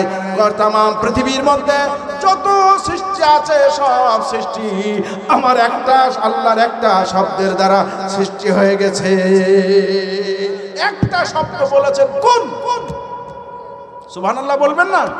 কোন মানে হও, কোন মানে হও, ফায়াকুন, হয়ে গেছে। ঠিক তেমনি ভাবে পৃথিবী যখন ধ্বংস করার ইচ্ছা হবে সেদিনও আল্লাহ বলবেন কোন, আর ধ্বংস হয়ে যাবে। আমার আপনার মতো মানুষকে ধ্বংস করতে আমার আল্লাহর কোনো বাহিনী ব্যবহার করার প্রয়োজন নয়। যত বাহিনী আছে একটা বাহিনীও ব্যবহার করার দরকার নয়। কথা বলেন ঠিক না বেঠিক আমার ভাইরা? এই ক্ষমতা আমার আল্লাহর আছে না নাই? আর আওয়াজ করে বলেন, আছে না নাই? এই বিশ্বাস আমার অন্তরে আছে। আমি একটা মিসাল দিয়ে থাকি। ছোট্ট একটা বাচ্চা ছেলে ঘরে শুয়ে আছে, হঠাৎ করে বিদ্যুৎ চলে গেল। বিদ্যুৎ চলে যাওয়ার সাথে সাথে কিছুক্ষণ পরে ছেলেটা সাপ সাপ করে চিৎকার করে উঠলো। মা কাজে ব্যস্ত, বাবাও কাজে ব্যস্ত, আদরের ছেলে ঘরে একা একা শুয়ে আছে। যখন সাপ সাপ করে চিৎকার করলো, করার সাথে সাথে মা বাপ দুইজন দুই দিক থেকে লাঠি সুটা নিয়ে, লাইট ল্যাম্প বাতি যাই বলেন নিয়ে ঘরে উপস্থিত। ছেলেকে যদি সাপে দংশন করে আদরের দুলাল মারা যাবে, আমরা সন্তানহারা হয়ে যাব। সাপের দংশনের হাত থেকে বাঁচাতে হবে। কথা বলে ঠিক না বেঠি? মা বাপ ঘরে যায়, ঘর তছনছ করে ফেললো। খাটের নিচে, তোষকের নিচে, শোকেসের নিচে, আলমারির নিচে সব জায়গায় সাপ খুঁজলো, কোথাও সাপ দেখা গেল না, সাপের দেখা মিলল না, সাপ পেল না। আচ্ছা বলুন তো দেখি, আব্বা মা দুইজনই অক্লান্ত পরিশ্রম করেছে সাপ মারার জন্য, তাদের চেষ্টায় কোনো ত্রুটি নাই, কিন্তু তারা সাপ দেখে নাই। ছোট্ট ছেলে ঘরে সে বলেছে সাপ সাপ। এই কথাটা শোনার পরে ওই বাড়ির কোনো মানুষ কি ওই দিন রাত্রে ওই ঘরে ঘুমাইতে যাবে? একটু মনের থেকে বলবেন, সত্য বলবেন, আমার কথা জবাব দেওয়ার দরকার নাই। ছেলে সাপ বলেছে, ছেলে সাপ বলেছে, কিন্তু আপনি সাপ দেখেন নাই, আপনার বাড়ির অন্য কোনো সদস্য সাপ দেখে নাই, আপনার খুঁজেও পান নাই। বলুন তো দেখি, আপনারা কেউ কি ওই রাত্রে, যেই রাত্রে ছেলে সাপ সাপ করে চিৎকার করে উঠেছে, ওই ছেলেকে ওই ঘরে ঘুমাইতে দেবেন? সবাই বলেন, ঘুমাইতে দিবেন? আপনারা কি কেউ ঘুমাইতে যাবেন? না। ওই ছেলেকে ওই ঘরে আর রাখবেন না, আপনারাও কেউ ঘুমাইতে যাবেন না। কেন? সাপ আমরা দেখিনি, তা কি হয়েছে? থাকলেও থাকতে পারে। কথা ঠিক না বেঠিক? জোরে বলেন, থাকলেও। আবার পরের দিন যাবে। পরের দিন কখন যাবে? একজন কবিরাজ আসবে, ও হাত চালান দিয়ে বলবে ঘরে সাপ নাই। তার কথা বিশ্বাস করে এবার ঘরে যাবে। আর যদি বলে না সাপ আছে, ওই ইন্দুরের গর্তের মধ্যে আছে, মাটি খুঁড়ে সাপ বের করে তারপরে ঘরে ঢুকবে। কথা ঠিক না বেঠিক? আমার মাদ্রাসার পাশে আমার মাদ্রাসা শিক্ষা সচিবের বাসা। তো শিক্ষা সচিবের স্ত্রী রাত্রে উঠছে প্রাকৃতিক চাহিদা পূর্ণ করার জন্য, তো সাপ দেখেছে নাকি। তো হুজুরকে বলেছে যে হুজুর সাপ দেখলাম। তো পরের দিন সকালে আমার বলছে হুজুর আমার আহলিয়া সাপ দেখেছে। তো সাপ আসলো কোথার থেকে? তা আমি বললাম সাপ তো এমনি ছায়াও দেখতে পারে, রাতের কোনো দেখা জিনিস আমি বিশ্বাস করি না। দেখলে দেখতে পারে, জেন ভূত হতে পারে, আপনাকে সাপের আকৃতি দেখা দিয়ে হতে পারে কি পারে না, কিন্তু ভয়ের কিছু নাই। রাত্রে কোনো দেখা জিনিস আমি ভয় করি না বা আমি বিশ্বাসও করি না। এখন সে বলছে আমার স্ত্রী তার ঘরে যাচ্ছে না, বিপদে পড়ে গেছি। তো বলে তাহলে কবিরাজ নিয়ে আসেন। তাহলে কবিরাজ নিয়ে আসলো। কবিরাজ হাত চালান দিয়ে বললো ঘরের মধ্যে ইন্দুরের গর্ত আছে, ওই গর্তের মধ্যে আছে। কোন জায়গায়? বস ওই কোনায় খোঁড়া হলো, সে জায়গায় সাপ নেই, একেবারে মাটি কেটে ফেলি দেওয়া হলো। এরপর হাত চালান দিয়ে বলছে অমুক জায়গায়। এভাবে করতে করতে পুরা ঘরের মাটি সব বাইরে ফেলাই দেওয়া হয়েছে। ঘরের জিনিসপত্র যা আছে সব বের করে মাটি খুঁড়ে ঘর তছনছ করে ফেলাইছে। এবার কবিরাজ বলছে কি জানেন, আমি কি তোরে শাসাচ্ছি? শয়তান কবিরাজ, যদি সাপ পাওয়া না যায় তোর কবিরাজ আজকে ছোটাবো আমি। শয়তানি কদিন শুরু করেছিস। তামাম ঘর খুঁড়িয়ে ফেলা হলো, সাপ পাওয়া গেল না। শেষ পর্যন্ত বলছে এটা কোনো জিন টিন হতে পারে মনে হয়। জিন টেন এক কবিরাজ দাঁড়াই মোটে খাড়াই খায় হেঁটে হেঁটে পায়খানা করে, জীবনে নামাজ পড়ে না, ওযু গোসল নাই, ওর শরীর দিয়ে ভোমরা পাটার মতো বাসনা। কথা ঠিক না বেঠিক আমার ভাইরা? দেখবেন অধিকাংশ কবিরাজি করে যারা, ওরা কিন্তু মুসল্লিদের মতো পাক সাপ থাকে না। নাড়ার ফকির যারা আছে ওদের মাথা চুলি জট, দাড়িতে জট, গোপে জট, গোপ আর দাড়ি একাকার হয়ে গেছে, মুখ কোন দিকে খুঁজে পাওয়া যায় না। জোরে কোন আছে না নাই? আরো জোরে বলেন আছে না নাই? আপনাদের অঞ্চলে নাও থাকতে পারে, আমার জীবননগরে আছে, এরকম অনেক নাড়ার ফকির আছে তাদের মুখ খুঁজে পাওয়া যায় না। আমার জীবনের একটা অভিজ্ঞতার কথা বলছি। আমি যাচ্ছি ঢাকা বিক্রমপুর মাহফিল করার জন্য। এই কাওড়াকান্দি ঘাটে তখন পদ্মা সেতু হয় নাই, কাওড়াকান্দি হয়ে মাওয়া পার হতে স্পিড বোটে যেতে হতো। অনেক সময় লঞ্চেও যেতাম আমরা। তা আমি লঞ্চে যাচ্ছি, তো দীর্ঘ সময় কাওড়াকান্দি হয়ে মাওয়া যাবে, অনেক রাস্তা। তো চিন্তা করলাম সময় তো পার করতে পারলে চা পান খাই। তো এক চার দোকানে যে বললাম এক কাপ চা দেন, আমার সাথে আরেকজন আছে। তো বলছে হুজুর বসেন চেয়ারে, আমি এই ভদ্রলোক চা চাইছে তো ওনারটা দিয়ে দিই, তারপর আপনার দিচ্ছি। তো ভদ্রলোক দুধ চা চেয়েছে, আমি তাকায় দেখি হচ্ছে একজন পীর সাহেব নালার ফকির আর কি, একেবারে দাড়ি মোষ সব লাল হয়ে গেছে, একেবারে পুরাই লাল আর পুরা জট। ওরে দুধ চা দিল। এখন দুধ চা খাইতে যে মোষ এরকম উঁচু করছে, উঁচু করে চা ঢুকাইছে। যখন চা ঢুকানো হয়ে গেছে আর মোষটা ছেড়ে দিয়েছে, আর মোষ গিয়ে পড়ছে দুধ চার মধ্যে। এখন বলেন তো দেখি, লাল যদি মোষ হয় আর ওই মোষের দুধ চা জড়ায়, ও চা কেমন দেখা যাচ্ছে? পাকা কাশফোটার মতো মনে হচ্ছে না? কথা কয় না। দুধ চা যদি মোষে লাগে, ও কি আর চা থাকে না কাশফোটা হয়ে যায়? কাশফোটার মতো দেখা যাচ্ছে। দেখার সাথে সাথে আমার মধ্যে একটা ঝেঁকি মারি উঠলো, গার মধ্যে একটা ঘিন ঘিন অরুচি ভাব। এরপর থেকে দুধ চা খাইতে তো ঘিন না লাগে। দুধ চা দেখলে ওই নাড়ার ফকিরের কথা মনে পড়ে, কাশফোটা খাওয়া। কথা ঠিক না বেঠিক আমার ভাইরা? চা খাচ্ছে না কাশফোটা খাচ্ছে, শালা সাড়ে শয়তান। কথা বলে ঠিক না বেঠিক? এরা হলো আমাদের সমাজের পীর, আর এদেরও কিছু ভক্তবৃন্দ আছে না নাই? তা আপনার সন্তান 7 বছর বয়স, সে সাপ বলল, এত বিশ্বাস করলেন, আপনি বিশ্বাস করে আপনি ঘরে প্রবেশ করলেন না, সন্তানকেও থাকতে দিলেন না। পরের দিন একজন বেনামাজি, গাঁজাখোর, হিরোখোর, বেমারদাই এরকম একজন ব্যক্তি হাত চালান দিয়ে বলল সাপ নাই। আপনারা তার কথা বিশ্বাস করে ঘরে ঢুকলেন, অথচ যে মালিক আসমান জমি সৃষ্টি করেছেন, আপনাকে সৃষ্টি করেছেন, আপনাকে বলার যোগ্যতা দিয়েছেন, চলার যোগ্যতা দিয়েছেন, তিনি বলছেন এই কাজ করলে জান্নাতে যাবা, এই কাজ করলে জাহান্নামে যাবা। আর এই কথাটা আমাদের মাঝে পৌঁছায় দিয়েছেন বিশ্ব মানবতার মুক্তির দিশারি আহমদে মুহাম্মদ রাসূলুল্লাহ সাল্লাল্লাহু আলাইহি সাল্লাম, যে জীবনে একটা মিথ্যা কথা বলে নাই, যার জীবনে কোনো অন্যায় কাজ স্পর্শ করে নাই, মুহাম্মদ রাসূলুল্লাহ বলেছেন, তার কথাও বিশ্বাস হয় না। কথা বলে ঠিক না বেঠিক আমার ভাইরা? আমরা তার কথা বিশ্বাস করি না। যদি বিশ্বাস করতাম, কসম খোদার, একটা মুসলমান যারা কালিমা পড়তে পারে এরা নামাজ ছাড়া থাকতো না। কথা ঠিক না বেঠিক? বলুন তো দেখি, দিননাথপুর গ্রামে যত মুসলমান বাস করে প্রতিটা পরিবার থেকে একটা মানুষ যদি মসজিদে নামাজ পড়তে যায়, কোনো মসজিদে জায়গা দেওয়া যাবে? জবান ছেড়ে জবাব দেন, কোনো মসজিদে জায়গা দেওয়া যাবে? জায়গা দেওয়া যাবে না। কিন্তু সবাইকে নামাজ পড়তে যায়। অধিকাংশ মানুষ এখন আজান হয়, মসজিদের পাশে থাকলে মসজিদ ছেড়ে বাড়ির দিকে যায়, মসজিদে যায় না। জোরে বলেন আছে না নাই? আরে জোরে বলেন আছে না নাই?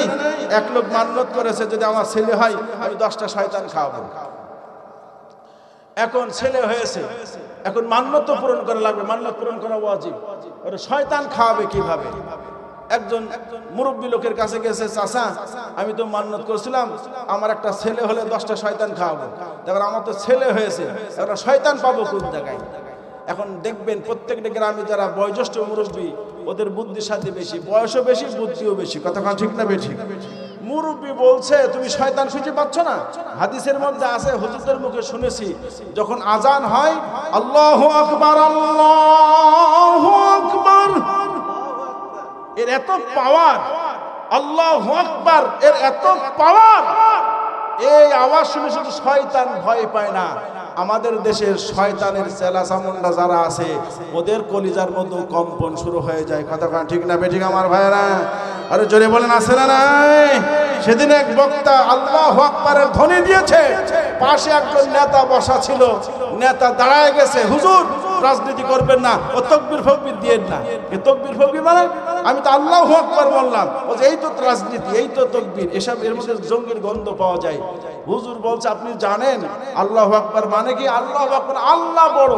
এই তাকবীর মুমিনদের ঈমানের চেতনা জাগ্রত হয়, যাদের মধ্যে ঈমান আছে ওর ঈমানের চেতনা জাগ্রত হয়, ওরা বলিয়ান হয়ে যায়। কথা বলে ঠিক না বলেন বেঠিক আমার বন্ধুরা? পাশে নেতা ও শয়তানের দোসর, শয়তান যেমন ভয়ে পালায়, ওই নেতার মধ্যেও মানে ভয়ে ওর অন্তরে কম্পন সৃষ্টি হয়ে যায়, তাকবীরের ধ্বনির আওয়াজ শুনতে পায় না। কথা বলে ঠিক না বেঠিক আমার ভাইরা? বাংলাদেশ স্বাধীন হওয়ার পরে বাংলাদেশে যত নাস্তিক মুরতাদের জন্ম হয়েছে, তাকবীরের ধ্বনি দেওয়া হয়েছে, নাস্তিক মুরতাদরা তাকবীরের ধ্বনি দিয়ে বাংলাদেশ ছেড়ে পালাইতে বাধ্য হয়েছে। কথা বলে ঠিক না বেঠিক আমার ভাইরা? সালমান রুশদি বলেছিল কোরআনের মধ্যে ভুল আছে, কোরআন সংস্কার করার দরকার। বাংলাদেশের তাওহীদি জনতা তাকবীরের ধ্বনি দিয়ে রাজপথে নেমেছে, সালমান রুশদি পালাইতে বাধ্য হয়েছে। তাসলিমা নাসরিন বলেছিল কোরআনে ভুল আছে, কোরআন সংস্কার করার দরকার। তাওহীদি জনতার কলিজায় আগুন লেগেছে, আল্লাহু আকবার ধ্বনি দিয়ে রাজপথে নেমেছে। তাসলিমা নাসরিন বাংলাদেশে থাকতে পারে নাই, বাংলাদেশ থেকে পালায়া ভারতে যেতে বাধ্য হয়েছে, থাকতে পারে নাই। আজও যারা আল্লাহর দুশমন, কোরআনের দুশমন আছে, ওদের কলিজায়ও তাকবীরের ধ্বনি সহ্য হয় না। তাকবীর দিলে ভয়ে ওদের কলিজার মধ্যে কম্পন শুরু হয়ে যায়। কথা বলে ঠিক না বেঠিক আমার ভাইরা?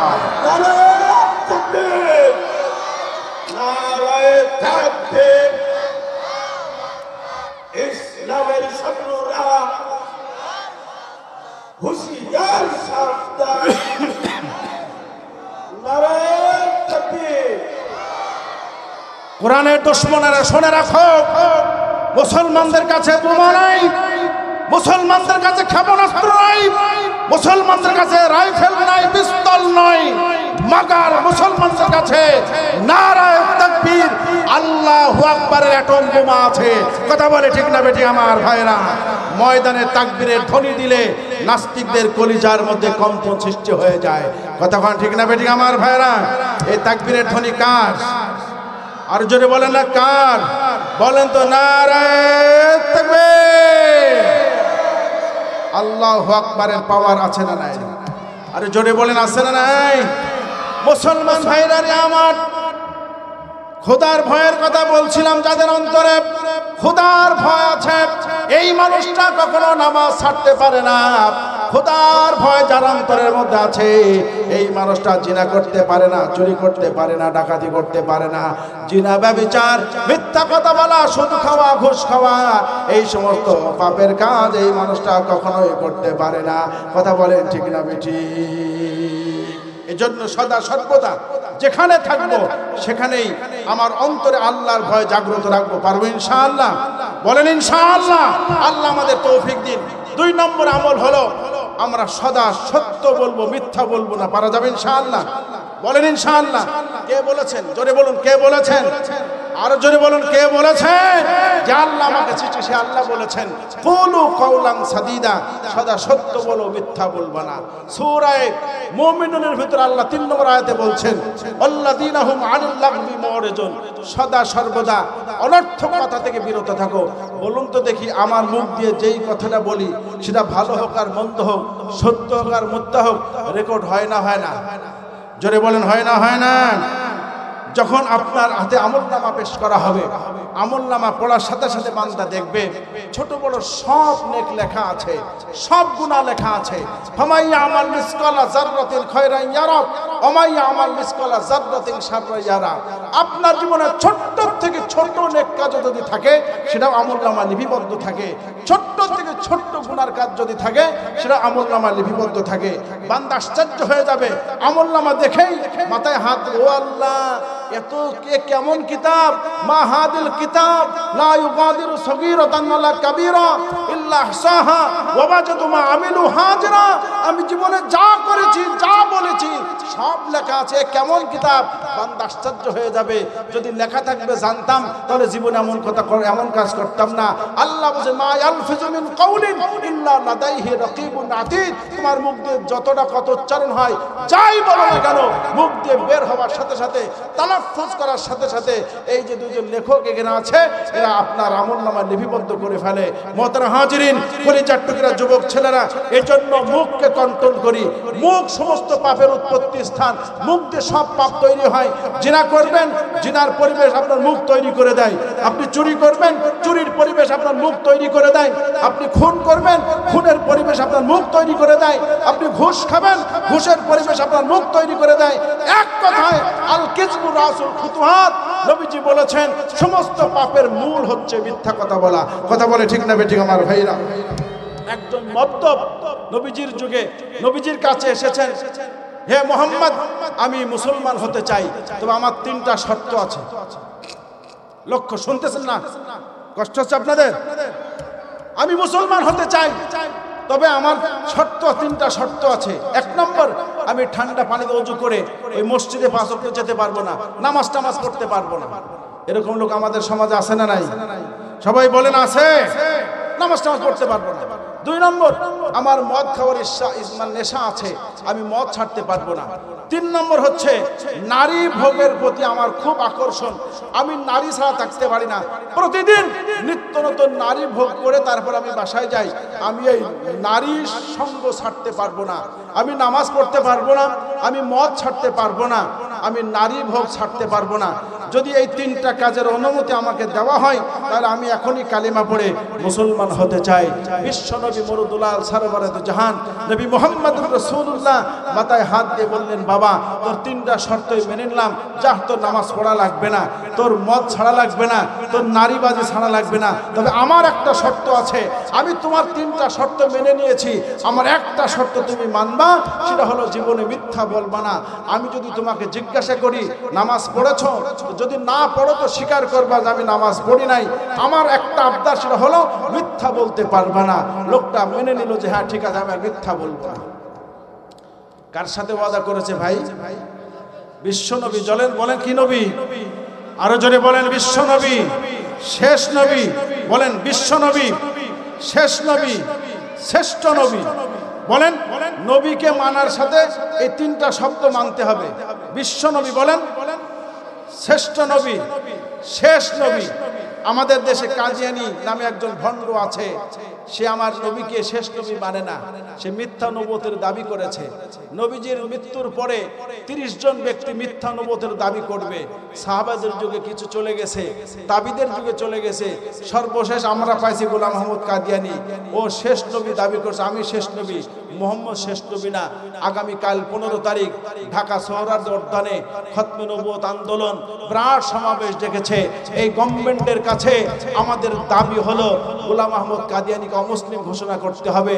বিশ্ব নবীর, শ্রেষ্ঠ নবীর, শেষ নবীর এই মসনদ আমরা কারো কাছে ছেড়ে দিতে চাই না। যদি আমরা ছেড়ে দিই, নীরব থাকি, কিয়ামতের ময়দানে আল্লাহর আদালতের সামনে যদি আমার নবী বলে, হে উম্মত, আমার বিশ্ব নবী, শেষ নবী নবীর এই মসনদ নিয়ে গোলাম আহমদ কাদিয়ানী টানা হাসরা করেছে, দখল করবার চেষ্টা করেছে। তোমরা উম্মত হয়ে প্রতিবাদ করো নাই, আমি তোমাদের উম্মত বলে পরিচয় দিব না। আমার বিশ্বাস সেদিন নবীজির সামনে আমরা মুখ দেখাতে পারবো না। কথা বলা ঠিক না বেঠিক আমার ভাইরা? সুতরাং বিশ্ব নবীর, শ্রেষ্ঠ নবীর, শেষ নবীর এই মসনদ ঠিক রাখতে যদি আমাদের বুকের তাজা রক্ত ঢেলে দিতে হয়, আমার সন্তানকে ঠিক করতে হয়, মায়ের কল খালি করতে হয়, কে কে রাজি আছে হাত তুলে দেখায় দেয়।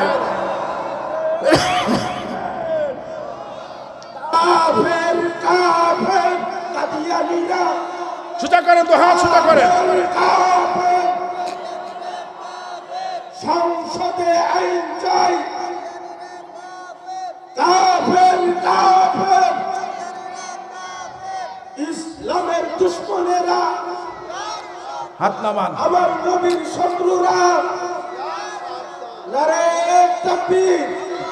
আল্লামা মাহবুবুর রহমান গওহারি সাহেব জিন্দাবাদ। মোহতারাম হাজিরিন, নবীকে মানতে হলে এই তিনটা গুণের সাথে মানতে হবে। কয়টা গুণের সাথে বলেন? একটা গুণ যদি বাদ দেন নবীকে মানা হবে না। এক নম্বর বিশ্ব নবী, বলেন বিশ্ব নবী, আমার নবী বিশ্ব নবী। দুই নম্বর শ্রেষ্ঠ নবী, বলেন আমার নবী শ্রেষ্ঠ নবী। আমার নবী শেষ নবী, বলেন আমার নবী শেষ নবী। বিশ্ব নবী, শ্রেষ্ঠ নবী, শেষ নবী, এই তিনটে গুণের সাথে রসুলকে মানতে হবে, তাহলে রসুলকে মানা হবে। আল্লাহ নবুয়তের দরজা বন্ধ করে দিয়েছেন, নবীর পরে আর কোনো নবী নাই। এই সংসদে আইন চাই, এই কথার সাথে আপনারা সকলেই একমত? একমত সবাই? নবীর খতমে নবুয়তের মসনদ ঠিক রাখার জন্য আমরা জীবন বাজি রাখতে প্রস্তুত আছি। কথা বলে ঠিক না বেঠিক আমার ভাইরা? আরো জোরে বলে ঠিক না বেঠিক? পারবেন ইনশাআল্লাহ? আল্লাহ আমাদের কবুল করেন। মুহতারাম হাজিরিন, নবীজি মাথায় হাত দিয়ে দাও তার আবদার কবুল করলেন। তিনটা শর্ত তার, নবী একটা দাবি, মিথ্যা বলবা না। আমার মুসলমান ভাইরা, নামাজের টাইম হয়ে গেছে। ঈশার সময় মসজিদে যেতে হবে নামাজ পড়ার জন্য। ওর তো দাবি সত্য বলবো, মিথ্যা বলবো না। আজান হলো, মসজিদে মুয়াজ্জিন ডাকছে হাইয়া আলাস সালাহ, হাইয়া আলাল ফালাহ। ও চিন্তা করছে যদি রাসূলের সামনে উপস্থিত হওয়ার পরে আমার রাসূল জিজ্ঞাসা করে তুমি কি নামাজ পড়েছো, আমি কেমনে বলবো নামাজ পড়ি নাই? হাজার হাজার সাহাবীরা বসে থাকবে, এই সাহাবীদের সামনে আমি বেনামাজি হিসাবে কেমনে মুখ দেখাবো? আর আমি তো বলেছি সত্য বলবো, মিথ্যা বলবো না। এই চিন্তা করে বান্দা সোজা মসজিদে চলে গেছে। আমি কখনো সাহাবীদের সামনে মিথ্যা বলতে পারবো না। আমি নামাজ পড়ি নাই এই কথা বললে আমারে ঠাট্টা বিদ্রুপ করবে। নামাজ আদায় করলাম, এখন মদ খাওয়ার পালা। মদের আসরে চলে গেছে, মদের গিলাস হাতে নিয়ে মুখে দেবে। এখন তার মাথার মধ্যে চিন্তা তৈরি হলো, বিশ্বনবী বলেছে মিথ্যা বলবা না। আমি যদি মদ খাই আর নবীজির সামনে উপস্থিত হওয়ার পরে নবী যদি জিজ্ঞাসা করে তুমি মদ খেয়েছিলে, আমি কেমনে বলবো মদ খেয়েছিলাম? যদি বলি মদ খেয়েছিলাম তাহলে সাহাবায়ে কেরাম উপস্থিত জনতা আমাকে নিয়ে ঠাট্টা বিদ্রুপ করবে।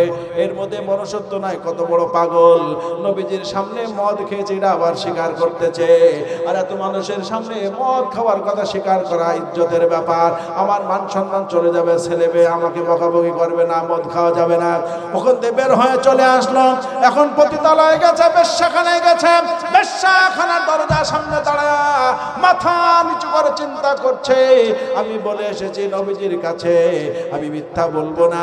এখন যদি পতিতালয়ে যায় একটা নারীর সঙ্গে আমি মেলামেশা করি, আল্লাহ নবী যদি আমাকে জিজ্ঞাসা করেন তুমি কি পতিতালয়ে গিয়েছিলে, নতুন নারী ভোগ করা তোমার নেশা, তুমি কি নতুন নারী ভোগ করেছো? কেমনে বলবো যে হুজুর আমি নতুন নারী ভোগ করেছি? ইজ্জতের ব্যাপার, আমি মুখ দেখাতে পারবো না। আর আমি ওয়াদা করেছি মিথ্যা বলবো না, সদা সত্য কথা বলবো। মুসলমান ভাইরা রে আমার, পতিতালয়ের গেট থেকে ফিরে সোজা নবীজির দরবারে চলে গেছে। আসহাবে সুফফার মাদ্রাসায় প্রবেশ করে আল্লাহ নবীর সামনে যে মাথা নিচু করে বসে আছে, আল্লাহ নবী তাকে হাত ধরে টেনে বুকের সঙ্গে জড়ায় নিলেন। নবী তো সব জানে, আমার নবীকে ওহের মাধ্যমে আমার আল্লাহ আগের থেকে সব ঘটনা প্রকাশ করে দেয়। কথা বলে ঠিক না বেঠিক? আল্লাহ নবী তাকে জেনে গিয়েছেন। নবী যে হাত ধরে টান দিয়ে বুকের সঙ্গে জড়ায় নিলেন, জড়ায় নিয়ে বলছে আমার প্রিয় উম্মত তুমি কি ইশার নামাজ আদায় করেছো? বলে জি হুজুর আমি নামাজ আদায় করেছি। ভাই কেন নামাজ আদায় করলে? তুমি না ওয়াদা করেছো নামাজ পড়বা না, নামাজ পড়তে পারবা না, মদ ছাড়তে পারবা না, জিনা ছাড়তে পারবা না। সাহাবী বলতেছে হুজুর ইশার আজান যখন হয়ে গেল, মুয়াজ্জিনের আজান আমার কানে যখন এসেছে, হাইয়া আলাস সালাহ, আমি আর স্থির থাকতে পারি নাই। আমি চিন্তা করেছি নবী যদি জিজ্ঞাসা করে নামাজ পড়েছি কি পড়ে নাই, আমি কেমনে সাহাবীদের সামনে বলবো নামাজ পড়ি নাই। ইয়া রাসূলুল্লাহ চিন্তা করে মসজিদে চলে গেলাম, নামাজ পড়ে আসলাম। মদের আড্ডায় গিয়েছে, মদের গ্লাস হাতে নিয়ে মুখে দেব, এমন সময় আমার মাথার মধ্যে চিন্তার উদয় হলো, আমি মদ খেয়ে যাইয়া কেমনে নবীর সামনে মুখ দেখাবো। আমি তো বলেছি মিথ্যা বলবো না, আর মদের কথা স্বীকার করলো সাহাবায়ে কেরামের সামনে মান ইজ্জত থাকবে না। আমি মদ ছেড়ে দিয়ে চলে এসেছি, পতিতালয়ে গিয়েছি জিনা করার জন্য। ইয়া রাসূলুল্লাহ আমি গেট থেকে ফিরে এসেছি, চিন্তা করলাম জিনা করার পরে কেমনে নবীর সামনে মুখ দেখাবো। আমি তো বলেছি মিথ্যা বলবো না। নবী যদি জিজ্ঞাসা করে তুমি কি জিনা করেছো, আমি কেমনে বলবো জি জিনা করেছি, মান ইজ্জতের ব্যাপার। ইয়া রাসূলুল্লাহ একটা ওয়াদা করার কারণে আল্লাহ 3টা গুনার হাত থেকে আমাকে বাঁচায়া দিয়েছে। আরো জোরে বলুন আল্লাহু আকবার। একটা সত্য বলবো, মিথ্যা বলবো না, এই একটা ওয়াদার কারণে আল্লাহ তাআলা 3টা কবিরা গুনার হাত থেকে বান্দারে বাঁচায় দিয়েছে। কথা বলে ঠিক না বেঠিক আমার ভাইরা? হে যুবক ছেলেরা কান লাগায়া শুনেন, আমাদের জীবনে মিথ্যা কথা বলো তো ডাল ভাতের মতো। আমরা মিথ্যা ওয়াদা করি, মিথ্যা সাক্ষী দিই। জোরে বলে ঠিক না বেঠিক আমার ভাইরা? আল্লাহ সূরা ফুরকানে বলছেন ওয়াল্লাযীনা লা ইয়াশহাদুনা যুর, খবরদার মিথ্যা বলবা না, মিথ্যা সাক্ষীও দিবে না আমার ভাইরা। 17টা বছর আওয়ামী লীগ গভর্নমেন্ট ক্ষমতায় ছিলাম, তারা মানুষের বিরুদ্ধে মিথ্যা মামলা করে দিয়েছে আমার ভাইরা। যে লোকটা জীবনে বোমা দেখেও নাই, ককটেলও দেখেও নাই, ককটেল ফুটানোর মামলা দিয়েছে, বোমা ফাটানোর মামলা দিয়েছে, গাড়ি পোড়ানোর মামলা দিয়েছে। আমার এই মামলার সপক্ষে আপনার গ্রামের সাক্ষীও প্রস্তুত থেকেছে, সাক্ষী দিয়েছে। হ্যাঁ আমরা অমুক হুজুরে দেখেছি ঢাকার রাজপথে ককটেল ফাটাইতে। কথা ঠিক না বেঠিক আমার ভাইরা? হে মুসলমান হয়া মিথ্যা বললে, মিথ্যা সাক্ষী দিলে, যখন মিথ্যা বলেছো, মিথ্যা সাক্ষী দিয়েছো, তোমার বিরুদ্ধে আল্লাহর জমিন, আসমান আর জমিনের ভিতরে যত মাখলুক আছে, মিথ্যা বলেছো, মিথ্যা সাক্ষী দিয়েছো, একটা মানুষের জীবন ধ্বংস করেছো, পরিবারকে ধ্বংস করে দিয়েছো। তোমার এই পরিবার ধ্বংস করার কারণে আসমান জমিনে যত মাখলুক আছে তোমার জন্য বদদুয়া করতে থাকে, তোমার জন্য অভিশাপ করতে থাকে, তোমার ধ্বংস কামনা করে। এই জন্য যুবকেরা খবরদার মিথ্যা বলবো না, আর মিথ্যা সাক্ষী দেব না। আল্লাহ পাক সুবহানাহু ওয়া তাআলা উত্তম পদ্মা রেখেছেন আমার ভাইরা। আল্লাহ নবীর সাহাবায়ে কেরাম জীবনে মিথ্যা বলে নাই, মিথ্যা সাক্ষী দেয় নাই, সত্যবাদী ছিল তারা। ও দোস্ত একটা মজার ঘটনা মনে এসে গেল, কথায় কথা মনে পড়ে যে আমার বন্ধুরা মদিনা থেকে 350 মাইল দূরে তার বাড়ি।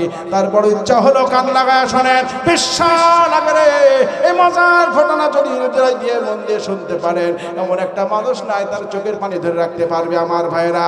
নবীজির সাহাবী আমার ভাইরা শেষ জীবনের প্রান্তে এসে উমরের পিছনে নামাজ আদায় করবে, সালাম মুসাফা করবে, নবীজির রওজার পাশে দাঁড়ায় সালাম দিবে। এই ইচ্ছায় 350 মাইল দূর থেকে রওনা হয়েছে আমার ভাইরা মদিনার পথে। ও বন্ধুরা, ওই যুগে তো বিমান ছিল না আমার ভাইরা, প্রাইভেট কার ছিল না, মাইক্রো ছিল না, লঞ্চ জাহাজ ছিল না, অনেকে পায়ে দলে হেঁটে যেত আমার ভাইরা। বিশ্ব নবী মক্কা থেকে মদিনায় পায়ে হেঁটে গিয়েছেন। ও দোস্ত মক্কা থেকে তায়েফে আমার নবী পায়ে হেঁটে গিয়েছে। মক্কা থেকে 550 কিলোমিটার দূর হলো তায়েফ। আমরা প্রাইভেটে করে 4 হুইলার গাড়িতে করে যখন তায়েফের দিকে যায়, ও দোস্ত বিশাল পাহাড়ের উপর দিয়ে রাস্তা চলে গেছে, 4 হুইলার গাড়ি উঠতে পারে না, এসি বন্ধ করে দেয়, চতুর্দিকে শুধু পাহাড় আর পাহাড়। দৃশ্য দেখলে এমনিতেই চোখ দিয়ে পানি চলে আসে, চিন্তার উদ্রেক হয়। আমরা গাড়িতে যাইতে পারি না, এত গরম, এত গরম, এত গরম। সৌদি গভর্নমেন্ট রাস্তার ধারে ধারে ঠান্ডা পানির ব্যবস্থা করেছে, কারেন্টের পোলের গোড়া দিয়ে এসি বাতাসের ব্যবস্থা করেছে, তারপরেও এত কষ্ট। আমার নবীর যুগে তাপমাত্রা বেশি ছিল, এসির ব্যবস্থা ছিল না, রাস্তাঘাট ছিল না। কথা ঠিক না বেঠিক আমার ভাইরা? এই গরমের মধ্যে পাহাড় ঘেরা পাথর ঘেরা রাস্তা পাড়ি দিয়ে আমার নবী কত কষ্ট না করেছেন তাইফে যাওয়ার জন্য, মদিনা যাওয়ার জন্য। কথা বলে ঠিক না বেঠিক আমার ভাইয়েরা? আরো জোরে বলে ঠিক না বেঠিক আমার ভাইয়েরা? এই যুবক পাহাড় আর পাথরের রাস্তা পাড়ি দিয়ে মদিনার দিকে রওনা হয়েছে। হাঁটতে হাঁটতে আমার বার উঠে সবার হয়, মাঝে মধ্যে উঠে দড়ি ধরে হাঁটা শুরু করে দেয়। কিছু দূর যাওয়ার পরে ক্লান্ত হয়ে গেছে। আমার বন্ধুর একটা খেজুর গাছের বাগানের ভিতরে উটটা বেঁধে রেখে আল্লাহর বান্দা একটা পাথরের সঙ্গে হেলান দিয়ে শুয়ে গেছে। ক্লান্ত শরীর কখন যে মনের অজান্তে ঘুম এসে গেছে, আল্লাহর বান্দা ঘুমের খবরও বলতে পারে না, সে টেরও পায় নাই। বন্ধুরা আমার, দীর্ঘ সময় পার হয়ে যাওয়ার কারণে উটটা গাছের সঙ্গে বাঁধা ছিল, দড়ি ছিঁড়ে ফেলাইছে। খেজুর বাগানের ভিতরে উটটা দৌড়াদৌড়ি করে খেজুর বাগানে অনেক খেজুর নষ্ট করে ফেলেছে, খেজুর গাছ নষ্ট করে দিয়েছে। এখন এই খেজুর বাগানের মালিক যে মুরব্বী মানুষ, উনি বিকালের শেষ প্রান্তে, দিনের শেষ প্রান্তে বাগানে ঘুরতে এসে দেখে একটা উট তার বাগানে দৌড়াদৌড়ি করে অনেক গাছ খেয়েও ফেলেছে, চারা গাছ নষ্ট করে ফেলাইছে।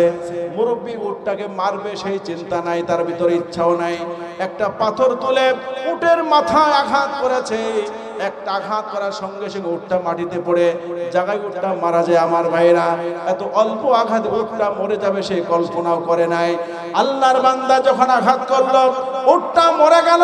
এখন মানুষটা উটটা মেরে সে পালায় যেতে পারতো, বাড়ি চলে যেতে পারতো, কিন্তু বাড়ি চলে যায় নাই।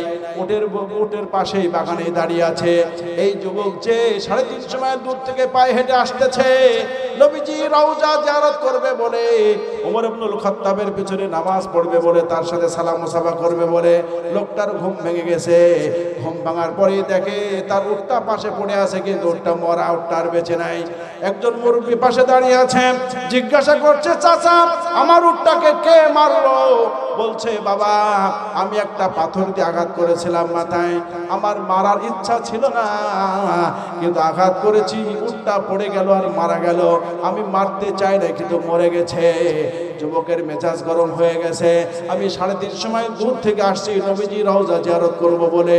আমার একটা মাত্র অবলম্বন এই উট নিয়ে আমি ব্যবসা করি, উটের পিঠে সওয়ার হয়। আমি আমার পরিবারের জীবন জীবিকা নির্বাহের জন্য উটটা আমার একমাত্র অবলম্বন। আর তুমি উটটা মেরে ফেললে, এখন আমার সংসার চলবে কিভাবে? আমার আয়ের পথটা তো বন্ধ করে দিলে। যুবক একটা ছোট্ট পাথর নিয়ে মুরব্বীর মাথায় আঘাত করলো। আঘাত করার সঙ্গে সঙ্গে মুরব্বী মাটিতে পড়ে সঙ্গে জায়গায় মারা গেল। হে মুসলমানেরা, কুদরত লীলা খেলা শুরু হয়েছে। উটের মাথায় যে পাথরের আঘাত করা হয়েছে, এই আঘাতে উটটা মরার কথা নাই, মারা গিয়েছে। এই যুবক তার মেজাজ কন্ট্রোল করতে পারে নাই। ছোট্ট একটা পাথর দিয়ে মুরব্বীর মাথায় আঘাত করেছে। এই আঘাতে মুরব্বী মরার কথা নাই, কিন্তু পড়ে গেছে আর মারা গিয়েছে। এখন যুবকটাও দাঁড়িয়ে আছে, তার বাড়িতেও মদিনার থেকে 350 মাইল দূর। এখন মানুষটা মারা গেল, নিশ্চিত তার ফাঁসি হবে, সে জানে। সেখান থেকে পালায় যেতে পারত, কেউ তাকে ধরতে পারতো না।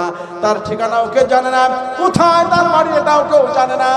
কিন্তু যুবকের মধ্যে আল্লাহর ভয় আছে, তাকওয়া আছে, খোদাভীতি আছে বলে সে ওই খেজুরের ভুঁইতে দাঁড়িয়ে আছে। আমার বন্ধুরা, সন্ধ্যার পরে জমির মালিক, বাগানের মালিক যখন বাসায় যায় না, তার সন্তানরা খুঁজতে আসছে। আব্বা বাগানে গেল, সন্ধ্যা হয়ে গেল, এখনো ফিরে আসে না। ব্যাপারটা কি? হে মুসলমানেরা, বাবারে জমিনে খুঁজতে গেছে, এসে দেখে বাবা মরে আছে, পড়ে আছে। যুবকরা বলতেছে, হে যুবক, আমার বাবা মরে পড়ে আছে, বলো কে আমার বাবাকে মেরেছে? যুবক ফাল ফাল করে চোখের পানি ছেড়ে দিয়ে বলতেছে, ভাইজান আমি তোমার বাবারে মারতে চাই নাই, উনি আমার উটটা মেরে ফেলেছে বলে ছোট্ট একটা পাথর দিয়ে আমি আঘাত করেছিলাম, যে এই পাথরের আঘাতে মানুষ মরতে পারে না, কিন্তু তোমার বাবা মারা গিয়েছে, আমি মেরেছি। ছোট হোক আর বড় হোক, আঘাতটা আমি করেছি, আমার আঘাতে তোমার বাবা মরেছে। সুতরাং আমি আসামি, আমি খুনের আসামি হয়ে আল্লাহর দরবারে যেতে চায় না।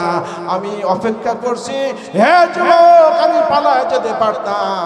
আমি এমন জায়গা থেকে এসেছি, ওই জায়গায় গেলে তোমরা কেউ আমার সন্তান করতে পারতে না, কে মেরেছে টেরও পাইতে না।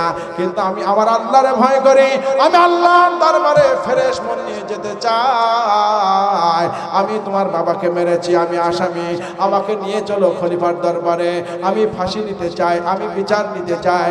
এ মুসলমানেরা, দুইজন যুবক ওই মুরব্বীর ছেলে লোকটাকে ধরে খলিফাতুল মুসলিমিনের কাছে নিয়ে গেল। আমার ভাইরা, পরের দিন এজলাস বসলো, এজলাসে রায় হয়ে গেল, হে যুবক, তুমি একজন মুসলমানকে মেরেছো, আর শরীয়তের ফয়সালা হলো একজন ব্যক্তিকে যে হত্যা করে তার বিচারে তাকে হত্যা করতে হয়। কুতিবা আলাইকুমুল কিসাস। আল্লাহর বিধান। জিকির করেন লা ইলাহা, জোরে লা ইলাহা ইল্লাল্লাহ। লা, জবান ছেড়ে।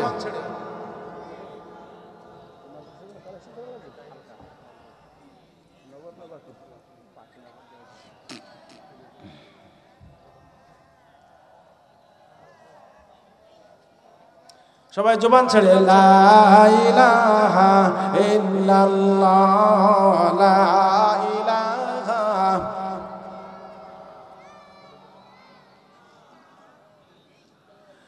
লা ইলাহা ইল্লাল্লাহ মুহাম্মাদুর রাসূলুল্লাহ। ইয়া আইয়ুহাল্লাযীনা আমানু ইত্তাকুল্লাহ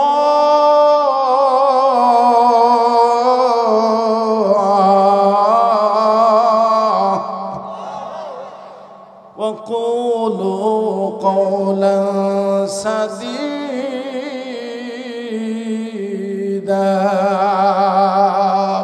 আমার বলছেন, হে ইমানদারেরা, আমি আল্লাহকে ভয় করো আর সদা সর্বদা সত্য বলো, কখনো মিথ্যা বলবো না। হুকুমটা কার?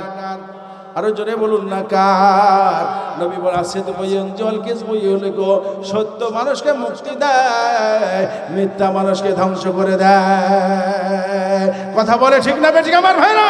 ইমামে আজম আবু হানিফা রাহমাতুল্লাহ আলাইহি, আমরা যার মাযহাব অনুসরণ করি, মানে শ্রেষ্ঠ ইমাম, ইমামে আজম, উনি হাদিস সংগ্রহ করার জন্য যাচ্ছে। সফরে যাওয়ার আগে ওনার মা এই লুঙ্গির আঁচলের ভিতরে এক মানে স্বর্ণ টাকা দিয়ে সেলাই করে দিয়েছে। উদ্দেশ্য হলো ছেলের রাস্তা খরচ, তার খরপোশ, মানে যা রাস্তার খরচের জন্য এই টাকাটা সংরক্ষণ করে দিয়েছে। তবে মা বলে দিয়েছে, বাবা জীবনে কখনো মিথ্যা বলবো না। আজকে আমাদের দেশের মা যদি ভালো হয়, সন্তান ভালো হয়। কথা ঠিক না বেঠিক আমার ভাই না? আজকে সমাজে সন্তান ভালো হয় না কেন? আমাদের মা ভালো নাই। এই জন্যে মুহতারাম হাজিরিন, আপনারা কান লাগায় শোনেন। ইট তৈরি করতে ফর্মা লাগে, ওয়াটার লেভেল করা লাগে। আমার বন্ধুরা, সুন্দর ভালো মাটি লাগে, বিদেশি ভালো মিস্ত্রি লাগে। ভালো মিস্ত্রি, ভাটো মাটি, জমিনটা ওয়াল লেভেল, ওয়াটার লেভেল, এরপরে ফর্মা লাগে, এরপরে ইট হয়। ফর্মা ছাড়া ইট পাওয়া যায় না। কথা ঠিক না বেঠিক আমার ভাইরা? বলুন তো দেখি, ফর্মা যদি বাঁকা হয় ইট কি সোজা হবে? সবাই বলুন, ফর্মা যদি বাঁকা হয় ইট কি সোজা হবে? ইট কখনো সোজা হবে না। ফর্মা বাঁকা হলে ইটও বাঁকা হবে। ইট সোজা হওয়ার জন্য যেই ফর্মা দিয়ে তৈরি করতে হয়, এই ফর্মাটা সোজা লাগে, তাহলে ইট সোজা আশা করা যায় না। অনলি ওয়ান, একটা ফ্যাক্টরি মানুষ, আল্লাহ মানুষ তৈরি করার জন্য আল্লাহ দিয়েছেন, সেটা হলো মায়ের পেট। সুতরাং মায়ের পেট যদি ভালো হয়, সন্তান ভালো হবে। মায়ের পেট যদি খারাপ হয়, কখনো সন্তান ভালো আশা করা যায় না। কথা ঠিক না বেঠিক আমার ভাইরা? এই জন্য আগামী প্রজন্ম ভালো করার জন্য, আদর্শ সমাজ বিনির্মাণ করার জন্য মা ভালো বানান। আর মা ভালো বানাবেন কিভাবে? ছিল ওই যে মাদ্রাসা, মাকসুদা খাতুন আদর্শ মহিলা মাদ্রাসা। মাকে কোরআনের ইলম শিক্ষা দেন। মা কোরআন ওয়ালা হোক, মা হাদিস জাননেওয়ালা হোক, মা হাফেজা আলেমা হোক। যে মা আলেমা হবে, হাফেজ হবে, খোদার কসম ওই মায়ের পেটে যে সন্তান জন্ম নেবে, এই সন্তান পিচ্চি হান্নান হবে না, এই সন্তান লালটু হবে না, এই সন্তান এরশাদ শিকদার হবে না, এই সন্তান হবে শামসুল ফরিদপুরি, এই সন্তান হবে আশরাফ আলী থানভী, এই সন্তান হবে শহীদুল আল্লাহ মাজুদুল হক, এই সন্তান হবে সৈয়দ ফজলুল করিম, এই সন্তান হবে মুফতি আমিনি। কথা বলে ঠিক না বেঠিক আমার ভাইরা? আল্লাহর ওলি আশেক বান্দা তৈরি হবে। সুতরাং অনলি ওয়ান একটা ফ্যাক্টরি মা, এই মাটা ভালো বানাতে হবে। আগামী প্রজন্ম ভালো করার জন্য, আদর্শ সমাজ বিনির্মাণের জন্য মেয়েদেরকে মাদ্রাসায় পড়াবেন, পারবেন ইনশাআল্লাহ? আমার মা বোনেরা রাগ করবেন না, আমি ঢালাওভাবে মাদের দোষ দিচ্ছি না, বাবাদের কিছু দোষ আছে না নাই? যদি বলেন আছে না নাই? সন্তান ভালো হওয়ার জন্য বাবাদের কিছু ভুল আছে। আরেকটা মিসাল দিলে সহজ হবে। আমাদের দেশে শীতকালে মাছ আছে না, আকশি পিঠে বানায়, রসের পিঠে বানায়, দেখেছেন আপনারা? আপনারা কি কি বানাই? কি আকশি পিঠে বলে তো নাকি? রসের পিঠা। এই রসের পিঠা বানাইতে দুইটা জিনিস লাগে, আটার তৈরি গুলা আর খোলা। গুলা আর খোলা। দেখবেন যেদিন মাছ চাষিরা পিঠা বানায় ওই দিন ছেলে মেয়েদেরকে রান্না করে যেতে দেয় নাই। তবাত তবাত মানে উদ্দেশ্য হলো ওরা কাছে যায়, সুত লাগতে পারে, সুত লাগলে পিঠা ভালো হয় না।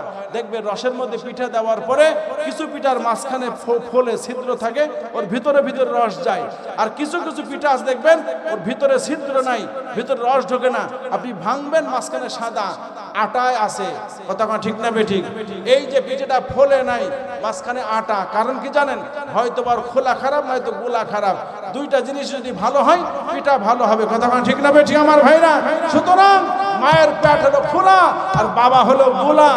পিঠা ভালো হওয়ার জন্য যেমন খোলা গোলা দুইটাই ভালো হওয়া লাগে, ঠিক তেমন সন্তান ভালো হওয়ার জন্য বাবারও ভালো হওয়া লাগে, মারও ভালো হওয়া লাগে। বাবা মদ খেয়ে মাতাল হয়ে বাড়ি গেছে, মা রাবেয়া বসরি, না ভালো হবে না। মা যেমন রাবেয়া বসরি, বাবারও হাসান বসরি হওয়া লাগবে। কথা ঠিক না বেঠিক আমার ভাইরা? মদ খেয়ে মাতাল হয়ে যেই বাবা বাড়ি যা মায়ের সঙ্গে মিলন করবে, আর ওই রাত্রে যদি সন্তান জন্ম নেয়, কসম করে ওই সন্তান কখনো নামাজি হতে পারে না, ও কখনো ভালো হবে না। মদ খেয়ে জন্ম দিয়েছে, ও সন্তানও মাতাল হবে, বড় হলে মদখোর হবে। কথা ঠিক না বেঠিক? আরো জোরে বলে ঠিক না বেঠিক? সুতরাং খোলা গোলা দুইটাই ভালো হওয়ার প্রয়োজন সন্তান ভালো করার জন্য, আদর্শ সমাজ তৈরি করার জন্য। সুতরাং আজকের মাহফিলে যারা উপস্থিত হয়েছেন, আগামী প্রজন্ম ভালো বানানোর জন্য, আদর্শ সমাজ নির্মাণ করার জন্য, মাদেরকে ভালো করার ক্ষেত্রে মাদ্রাসায় পড়াবেন। কে কে সন্তানকে হাত তুলে দেখান তো আল্লাহু আকবার বলে। আমি আমার সন্তানদেরকে মাদ্রাসায় পড়াবো, অন্তত মেয়েদেরকে মাদ্রাসায় পড়াবো। মেয়ে নিয়ে নিশ্চিন্ত থাকবেন। হাত নামান, মেয়ে ধর্ষণ